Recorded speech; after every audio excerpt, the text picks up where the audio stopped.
Sure. Yeah. Okay. Yeah. Very good.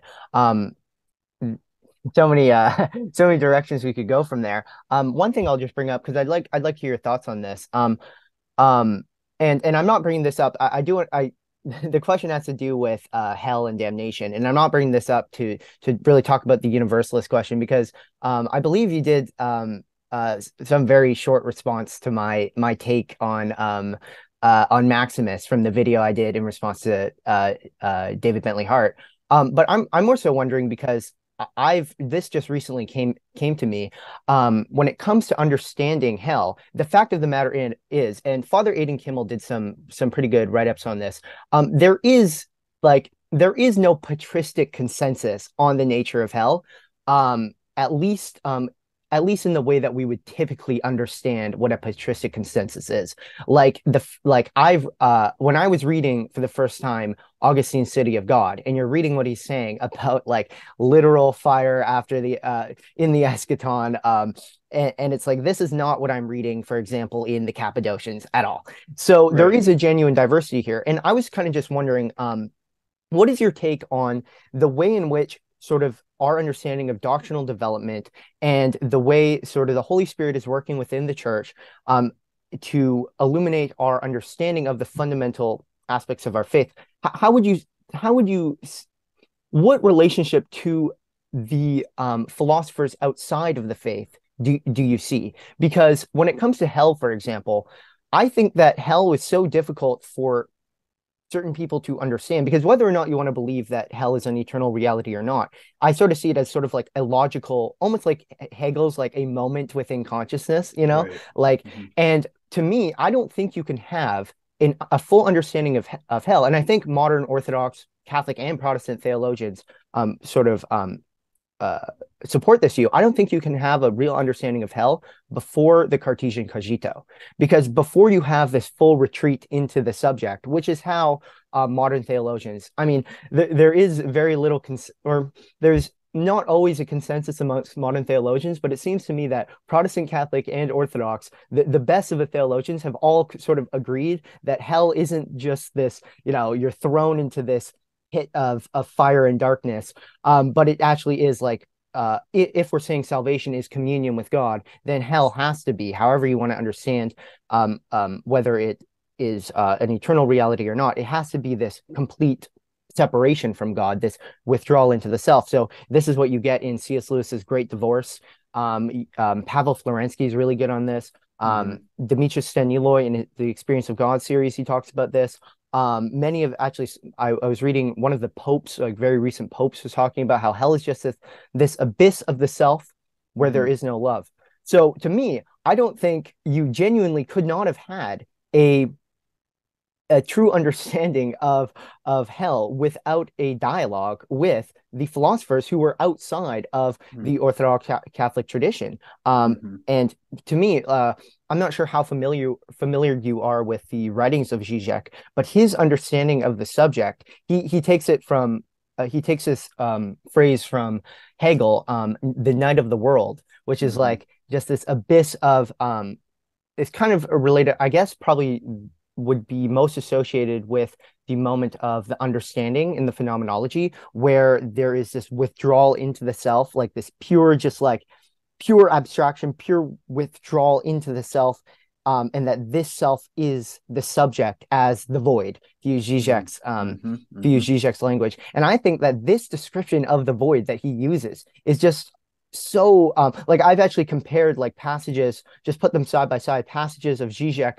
um, and passages from Florensky, his chapter on Gehenna in the Pillar of the Ground of the Right. Truth, and Yes. they're just so similar. So Mhm. I don't know if you have any comments on that or what your general Mhm. take is on the relationship between what we would call heterodox philosophy or theology and orthodox theology. Yeah, so that's great. One thing I'll say up front is that it is nice to talk to to somebody who it doesn't have a visceral allergy to idealists and their legacies because it's I don't know what it is, and there was a strand in the 20th century of especially French Catholic thinkers who engaged really deeply in Hegel and Schelling and so Hmm. forth. And there are a few here and there, but in my world, that's like you know, like you may as well just be. You may as well just be like a basic crude Stoic pantheist, even though I don't even think the Stoics were simply that, but whatever. Um, so it's refreshing. So I'm just so building a little rapport there because I'm with you, and that actually though does bridge into something like an answer, or it's at least intimates it, right? Where Mm-hmm. similarly to what I said about just the way I approach receiving, the tradition itself, the people that are well within the bounds, and nobody's disputing whether or not Saint Maximus. Well, few are, but so nobody in Eastern Orthodoxy, is disputing that. Um, similarly to what I said there is again, I don't know. I guess I've grown, and again, this might be a part of um working my way, which I came to Hegel pretty late. In fact, I was already halfway done writing that Mm. book on Maximus before I even really started seriously reading Hegel.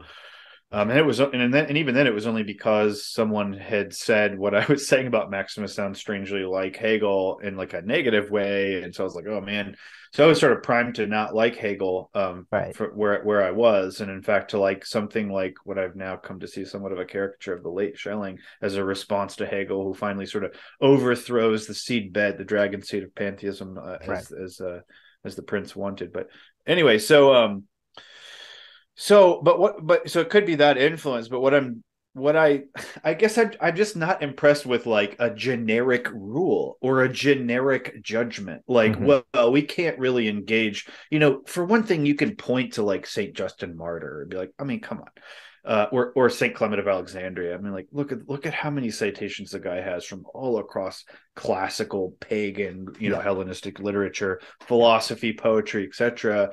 I mean, there just isn't that just doesn't hold up if you can cherry pick rhetorical phrases from the fathers that do sound like an absolute sort of us and them, and there's just this boundary and you need to stay with it, of course. And Hmm. there's even perhaps some spiritual wisdom to do that in a certain context with certain people Hmm. for certain reasons. Okay, Hmm. I agree.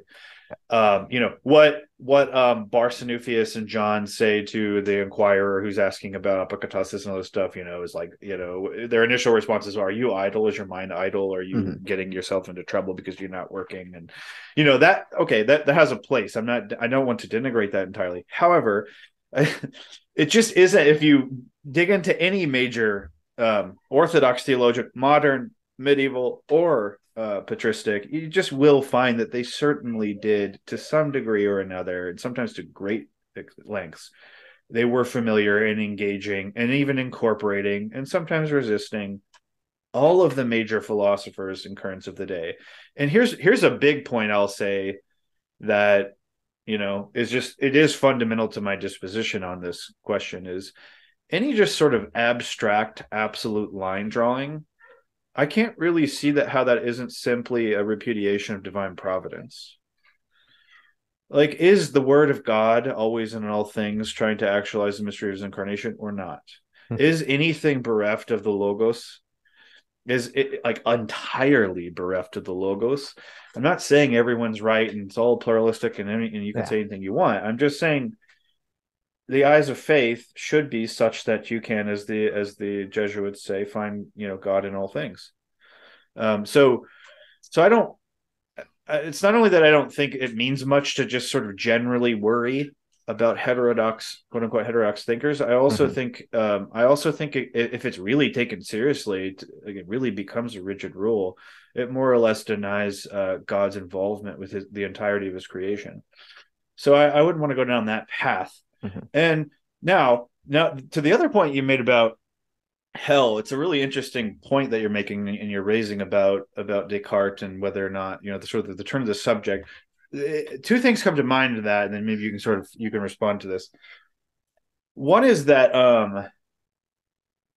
this also means, if this is true, or even if there's a kernel of truth in what you're saying, it also helps to realize that not just in say the patristic era, but even like say in the Catholic tradition, even just say from the Council of Trent till now, there is nothing like a general consensus on everything that hell is and means. Um, You can see that pretty clearly if you, for example, read the Catechism issued by Trent on this, and then compare it to, say, like Pope Saint John Paul II. Either him or Benedict XVI, probably one of those two, because they say pretty similar things. Mm-hmm. I think you were alluding to there about, which is much more of a C.S. Lewis friendly. Right. No, it's all about sort of the subject enclosed. The other caveat is the second point I'd make, though, and I wonder what you think of this, is maybe an exception or a qualification to that general sort of point about Descartes and post-Descartes conceptions of hell, is that you do get glimpses of this in, for example, the philocalic tradition, or any like ascetic monastic literature, which is already almost kind of by its own nature and an orientation focused so much on the individual or the Mm. personal self Right. and the vices, and crucially what sorts of deceptions or thoughts, or the logismi, that can be presented to you, which can be true or false, or often a mixture of the two, and that you buy into wrongly, and then you sin or you indulge vice. So one particular example, and then I'll throw it back to you. A pretty, I think, fairly clear. I don't think it's too very controversial to say that Evagrius Ponticus Mm. was a universalist in the Origenist sort of frame.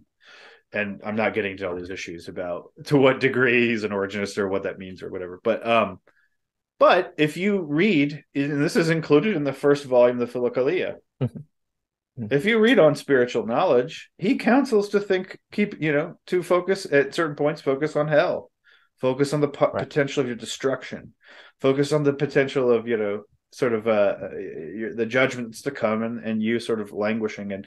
And so there's some, it's still a little bit vague. It's not a worked out account, but you get this sense that, and that has striking resonance with, say, like the Ignatian exercises, where you do that as well. Mm-hmm. There's a whole meditation on hell and imagining yourself there, going there, and there's something obviously useful, even psychologically useful. It can be psychologically harming, of course, but there's a sense in which, following out, like you said, the logical consequences of your own sort of self-assertion, blanket self-assertion, sheer will, Mm-hmm. sheer detached, independent autonomy, isolated an island unto yourself.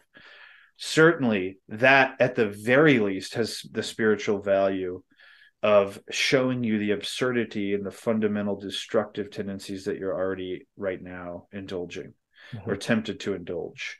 And so that would be an interesting way to kind of, so there's the kind of clear philosophical, like, this is the turn of the subject, but then there's also the sort of pre and still post, like, ascetic philocalic spiritual wisdom traditions that by their nature maybe converge or dovetail